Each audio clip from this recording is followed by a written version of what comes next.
23 февраль ата мекенде коргоочулардын күнү тарактагы маанилүү дата. Аскер кызматын жана каармандыкты кадырлоо коомдо терең тамыралган. Мурдатан куттуу үйдү жана ата конушун коргоо байыртадан ар бир эркектин ыйык парызы болуп келген. Аскердик антын бекем сактап мекенге кызмат кылууга аттанган жоокерлер бүгүнкү күндө күжүрмөн даярдыкта кызматын улантып жатышат. Башкы максаты мекенди сүйүү, коргоо жана көздүн карагендей сактоо болуп саналат. Элге 870 аскер бөлүгүндө 4 айдан бери кызмат кылып атабыз. Бул жакка келгенден бери баардык эле нерсени үйрөндүк. Оружие кармашты, оружие атышты, тартип менен жүрүштү. Сенден улууларга, командирлерге кандай кайрылышты. Ошол ата-энең баркын билет экенсиң, тартипти сактайсың.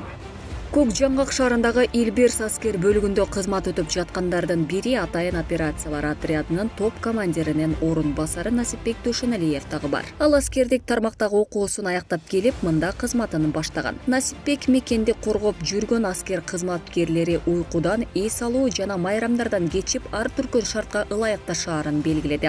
1 жылдын жүзү болуп калды кызмат кылып атканыма. Мекенди сүйүү деген бул ар бир кыргыз элинин эр жүрөк патриотунун өзүнүн милдети болуш керек. Мен өзүмдүн эң биринчи милдетин аткарыш үчүн аскер кызматына келип, ушул жакта кызмат кылып жүрөм. Аскер кызматы бул эң ардактуу кызмат болгонуна байланыштуу. Аскер адамдары мисалы башка жумуш иштеген адамдардан айырмабыз. Ошол сапат менен айырмаланып турат да. Кыргызстанга мисалы биз эч качан күтүлбөгөн жерден келген нерселердин баарына биз даяр болушубуз керек. Ошонун негизинде биз кичине графигибиз өзгөчөрөөк болот. Илберс аскер бөлүгүнүн командири Кыргызстандагы куралдуу күчтөр мекенчиген көз карандысыздыгын жана тынчтыгын сактоого, коргоого толук күчү жетет деп белгилейт. Ал үчүн ар бир жоокен жан аябастан, майтарылбастан кайраты менен кызмат кылып келе жатканын айтып өттү. Биздин аскер бөлүктө балдар Жалал Абад, Ош, мындай айтканда Кыргызстандын бардык областтарынан келген жоокерлер кызмат кылышат. Кайсы жерде болбосо дагы тапшырмаларды так туруп аткарып, биздин жоокерлер күжүрмөн дайрыкта кызмат кылып келишет. Мен ишенип кетет элем, бардык кыргыз жарандарын айта алат элем.